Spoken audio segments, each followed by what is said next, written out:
Weather Channel, a special presentation.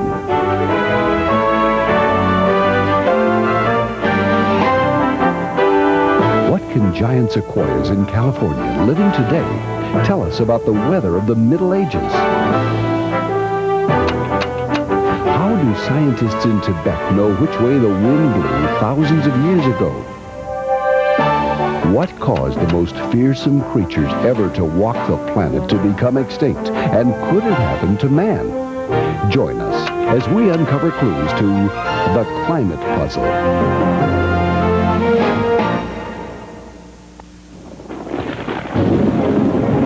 Over time, man has devised numerous and ever more complex ways to chronicle the patterns of nature all around him.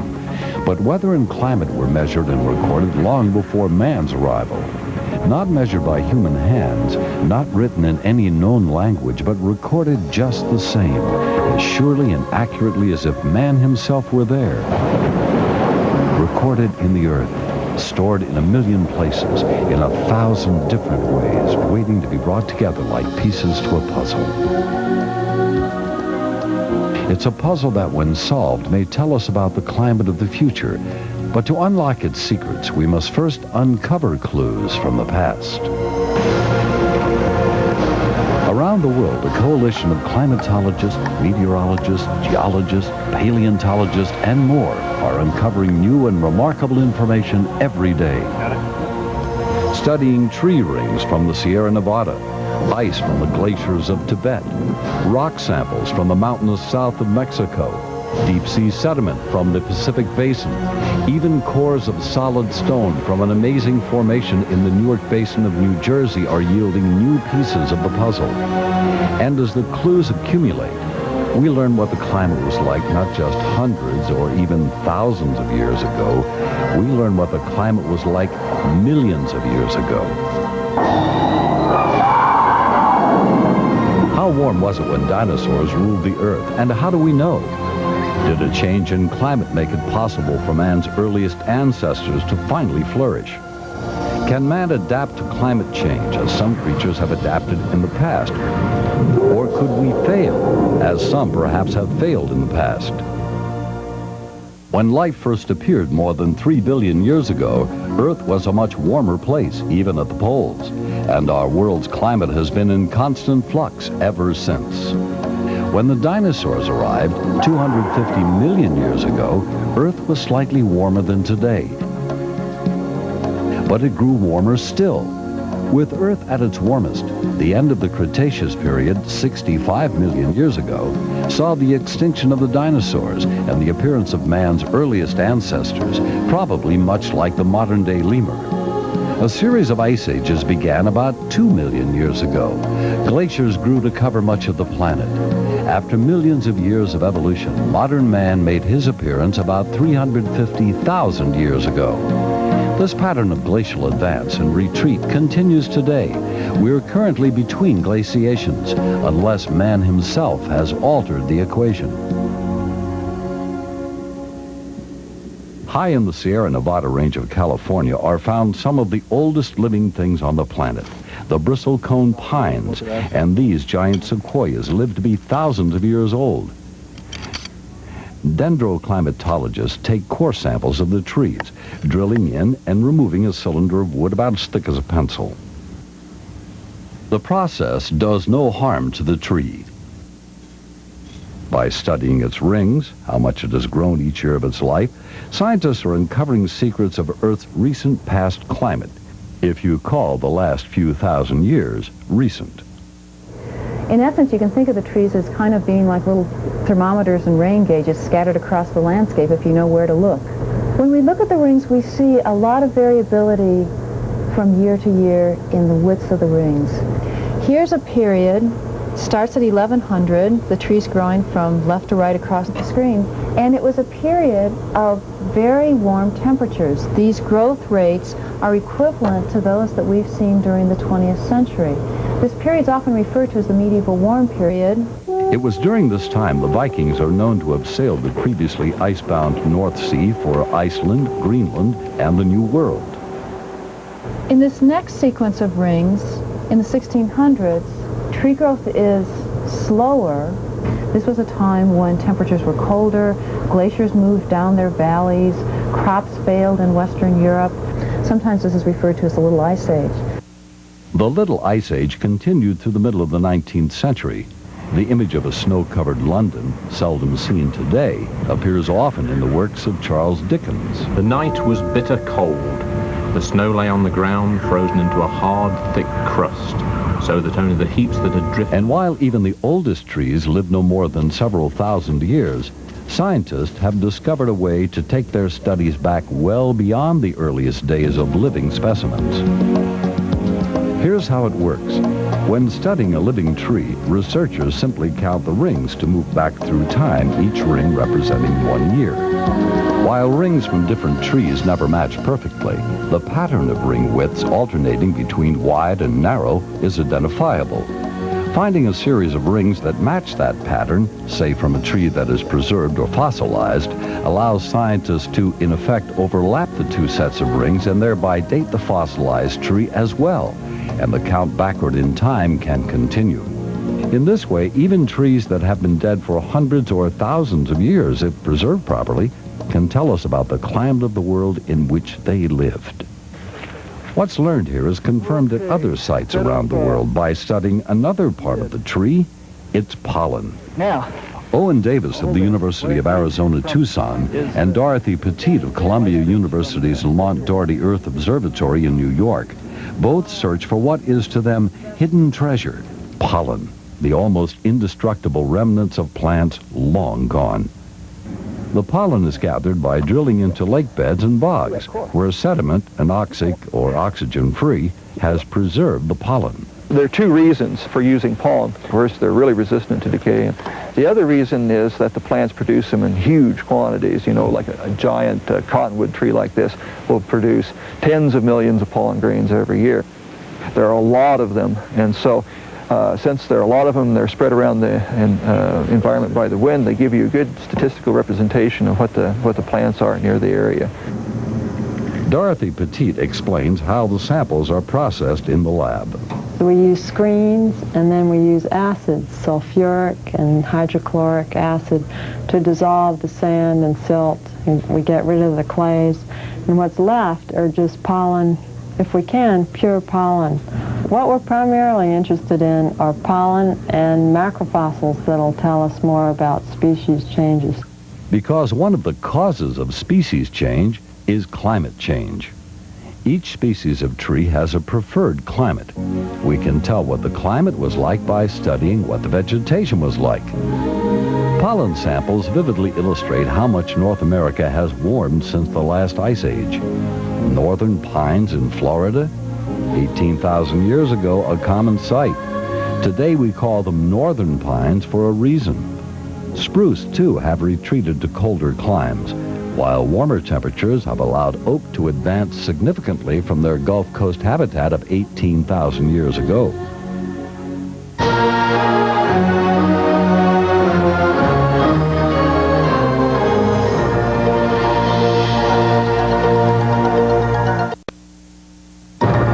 Accurate and dependable from the Weather Channel. Coming up, a look at your local radar. But first, the current local conditions.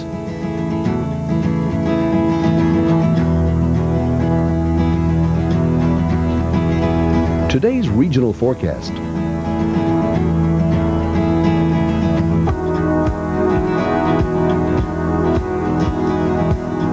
Your local 36-hour forecast from the National Weather Service.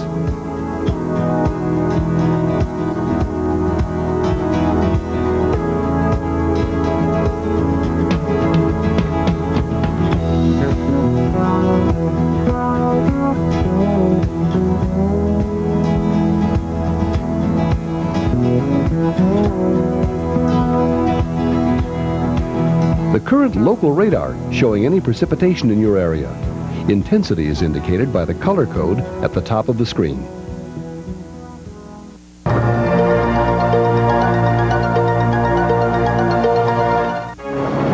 We think of weather and climate as atmospheric phenomena, But one of the places climate variation is recorded most accurately is in the sea, and one of the ways it's recorded is with oxygen isotopes. Isotopes are different forms of the same element. All oxygen atoms, for example, have 8 protons. Most have 8 neutrons, too, for a total mass of 16. But some oxygen atoms have 10 neutrons for a total mass of 18. So we speak of oxygen 16 isotopes and oxygen 18 isotopes. In fact, scientists know that exactly 0.2% of all oxygen atoms are O18 atoms. Water molecules with O16 atoms are lighter than water molecules with O18 atoms, so these water molecules evaporate faster. The end result, water vapor with lots of O16 and liquid water with lots of O18. When water vapor turns to rain, it all gets mixed up again. But when it turns to snow, say when an ice cap or glacier is forming, the O16 gets locked away. It doesn't mix back in with the O18-rich water that remains. The colder the planet gets, the more O16 is locked away as ice, and the more O18 there is in the oceans. Knowing that allows scientists to do an amazing thing. From deep beneath the ocean floor, they can retrieve the fossilized shells of creatures that lived in the oceans thousands, even millions of years ago. Measure the amount of O18 in those shells and tell us how much of the planet's water was locked away as ice, and thus how cold it was when that creature died. Columbia University's Lamont Doherty Earth Observatory boasts the largest collection of deep-sea sediment cores in the world. Samples representing all the world's oceans and 160 million years of Earth's climatic history are logged, labeled, stored, and studied. They provide an invaluable source for learning what Earth's climate was like in the distant past. Other life forms store oxygen isotopes just as effectively. Coral grows in layers much like tree rings, each layer faithfully recording the temperature of the water in which it grew. And researchers at the University of Michigan have discovered tiny calcium carbonate stones called otoliths in the ears of fish do the same, record the temperature of the water where the fish swam, even if it swam its last stroke millions of years ago. Oxygen isotope readings can be taken anywhere water is found. In fact, some of our most detailed climatic information comes from ice cores taken from glaciers and ice packs, such as this one in Tibet. Much like tree rings, there's annual layers in the ice cores, and you can count back several thousand years. The deepest ice cores now go back about 200,000 years. Ice core samples provide an invaluable piece of the climate puzzle. Bubbles of ancient air revealing the actual mixture of atmospheric gases, their isotopic chemistry, and more. Ice cores can even reveal past wind direction to those who study the thin layers of atmospheric dust encased in the ice. Each region tends to have its own array or characteristic chemistry of fine particles. We can try to fingerprint where the dust is coming from. And thus know which way the wind blew thousands of years before windsocks, weathermen, or Bob Dylan. Glaciers could once be found here in America as well. For the last 2 million years, approximately, it's about 1.8 million years, there have been at least 4 really major glaciations and corresponding interglacials. In South Dakota, an amazing discovery is giving researchers new insights into Ice Age America and bringing the distant past to life for scientists and tourists alike. Our best age on this, and it's a composite of 6 dates, is that we're right at 26,000 years ago. This would be the last part of the Ice Age. In a sinkhole near Hot Springs, the bones of dozens of elephant-like mammoths, a species extinct now for some 11,000 years, have been exquisitely preserved.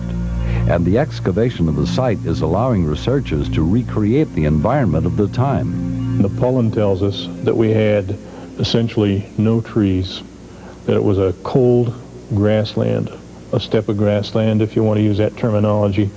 Maybe some stunted trees like you'd find in the Arctic tundra right now along little water courses, but not the pine forests you see today. we're thinking that we had a cold, a sort of a paraglacial region within 150 miles of the ice front. This and other sites have yielded important links in the puzzle. Dr. Agenbrod was the first in the U.S. to discover preserved mammoth dung.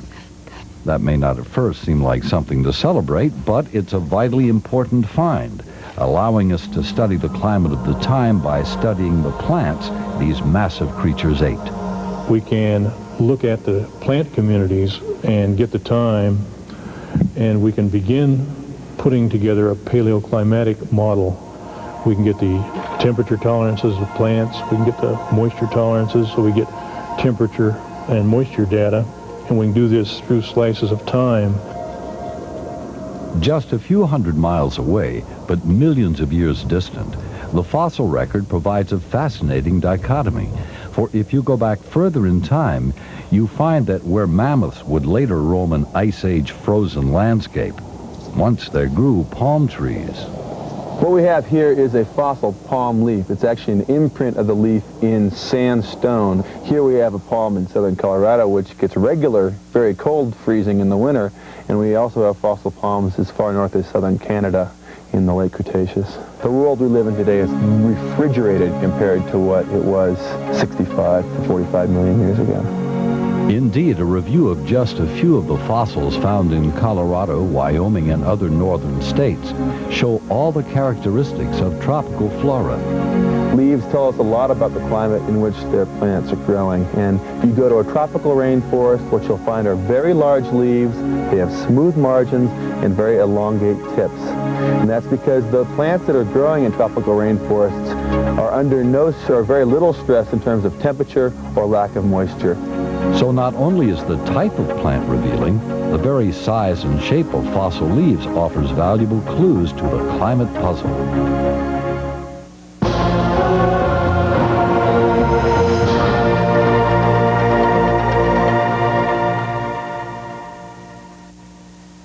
Test the water before you hit the beach. Select from over 150 beach forecasts. 95 cents a minute. Call 1-900-WEATHER.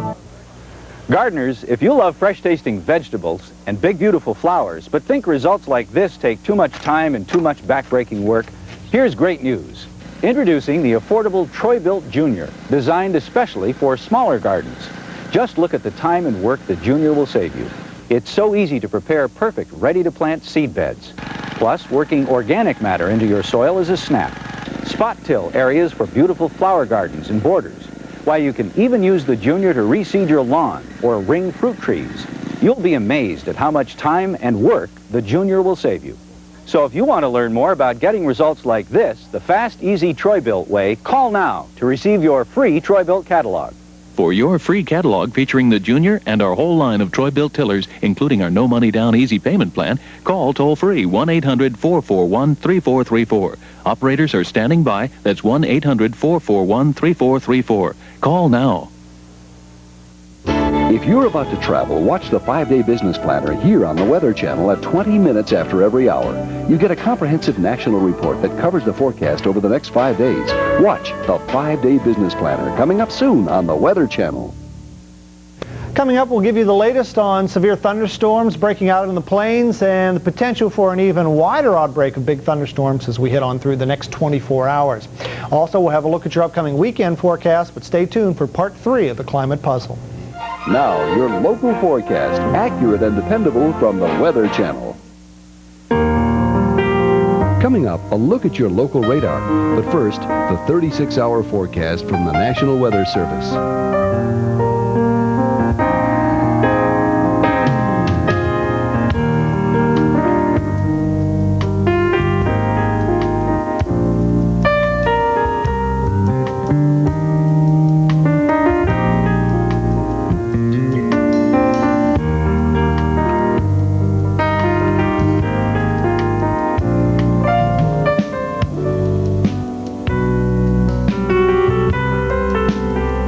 Extended forecast.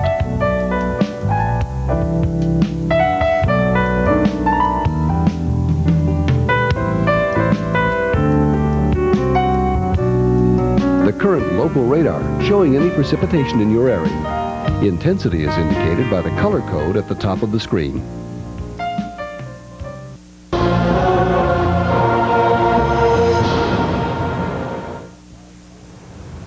While tree rings, lake sediment, and ice cores can take us back in time on the order of thousands, even hundreds of thousands of years.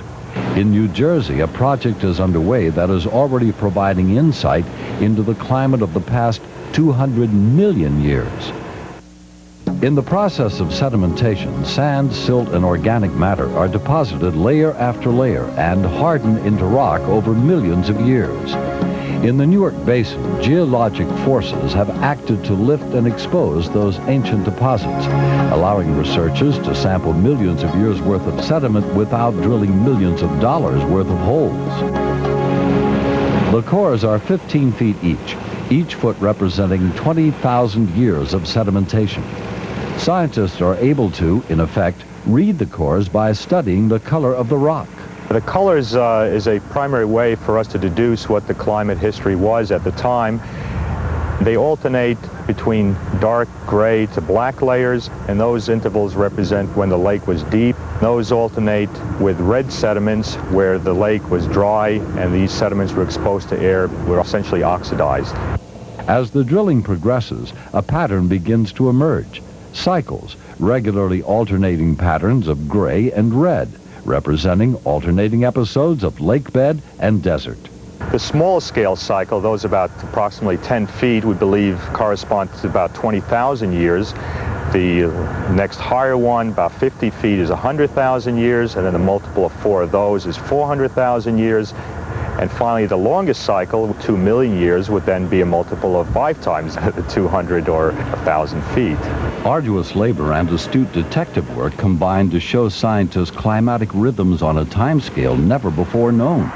But across the continent and around the world, scientists are working on solving what may be the greatest climatological puzzle of all. This white layer marks the boundary between the Cretaceous and the Tertiary periods. It's the level that marks the extinction of the dinosaurs. Below this level, in older rocks, are dinosaur fossils. Above this level, there are no dinosaurs. The KT boundary, a layer of rock, ash, and rare metals laid down 65 million years ago. It could solve a puzzle that has baffled scientists for decades. Did the cataclysmic impact of a comet or meteor cause a sudden shift in Earth's climate and the extinction of the dinosaurs? The pieces of the puzzle come together. From Colorado. This layer contains a variety of indicators that this layer was deposited by fallout from an asteroid. It contains a super high abundance of iridium, which is a platinum group metal that is rare on the surface of the Earth, but is very common in asteroids and meteorites. From Haiti. We find grains of shock quartz in these deposits, which represent the shock-deformed portion of the Earth's crust, which was then distributed as a fine dust through the Earth's atmosphere. We also find tektites, which represent the portion of the Earth's crust that was melted and then ejected out of the crater. From around the world. This boundary has been found in over 150 localities in all ocean basins in Europe, North America, New Zealand, Asia. It's global. We traveled to the south of Mexico with doctors David Kring and William Boynton. For years, scientists have theorized about a massive collision between Earth and a comet or meteor. Boynton and Kring and others have suggested the extinction of the dinosaurs may have been caused by just such an impact. That theory, though still theory, may soon be confirmed at the Chicxulub crater site in Mexico's Yucatan Peninsula. Boynton and Kring have come to Chiapas to sample rocks blown here from the crater hundreds of miles north, each stone perhaps bearing part of our answer. For as with any good puzzle, the whole picture will be formed by putting together the pieces. About 65 million years ago.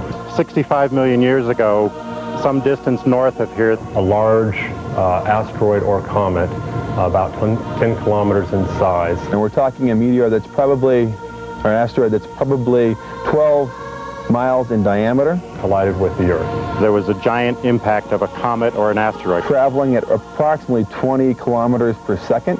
It's a very large rock going very fast.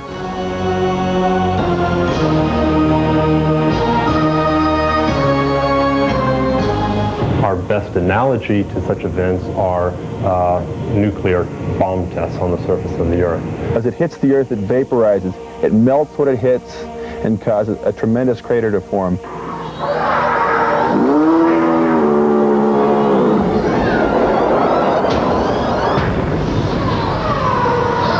excavated a huge crater.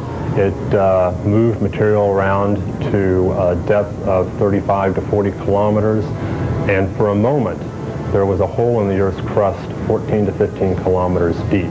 And within minutes, or seconds to minutes after the impact, the Earth rebounds and sprays the vaporized meteorite, the dust from the target rock, the molten area in the center of the crater, right back out that hole into the atmosphere and into the upper stratosphere. If we were to take all of this dirt and stack it up on a football field, it would have reached from here to the moon 24 times. It's a lot of material.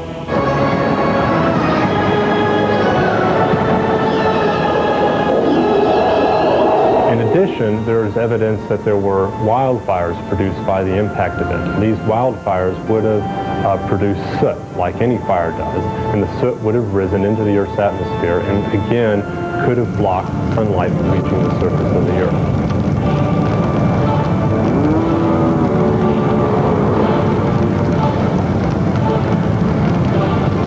Dust, which is blown out of the crater, then forms a veil around the Earth in the outer stratosphere, blocking solar light from getting down to the surface of the Earth and turning the lights off on the planet.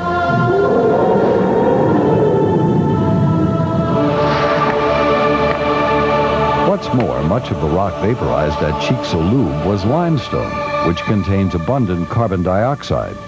After the initial cooling, the subsequent greenhouse warming may have lasted thousands of years. No matter how the data is interpreted, the results of such an impact would have been catastrophic.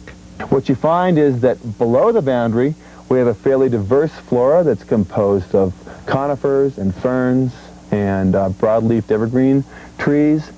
At this level, 30% of those plants disappear. We lost all of the dinosaurs with the exception of the birds, and we lost a great number of terrestrial plants. We lost all the marine reptiles, all the flying reptiles, and a great deal of marine phytoplankton. This is one of the largest extinctions of all time. Man perceives his Earth as immutable. We seem unable to grasp how a world that has been just as it is today all through recorded history could change so drastically, so unexpectedly. Could the sort of extreme climatological shift that occurred in the past happen again today? Today, the Philippines' Mount Pinatubo still smolders from its 1991 eruption. The dust and ash it ejected into Earth's atmosphere, visible in yellow in these satellite photographs, has lowered temperatures globally 1 full degree, according to the National Oceanic and Atmospheric Administration. With the spring of 1993, the world emerged from one of the coldest winters on record. Perhaps we've had just a taste of the events of 65 million years ago. Could it happen today? Research continues in an attempt to understand the delicate interaction between Earth's atmosphere and the life it supports, in an effort to solve Earth's climate puzzle. Many clues remain to be discovered, yet as the pieces of the puzzle come together, they begin to form a picture of a world far more fragile, far more mercurial than we ever realized.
For a video cassette of this program, call 1-800-626-7700. This is the Weather Channel. Weather you can always turn to for accurate, dependable weather forecasts 24 hours a day.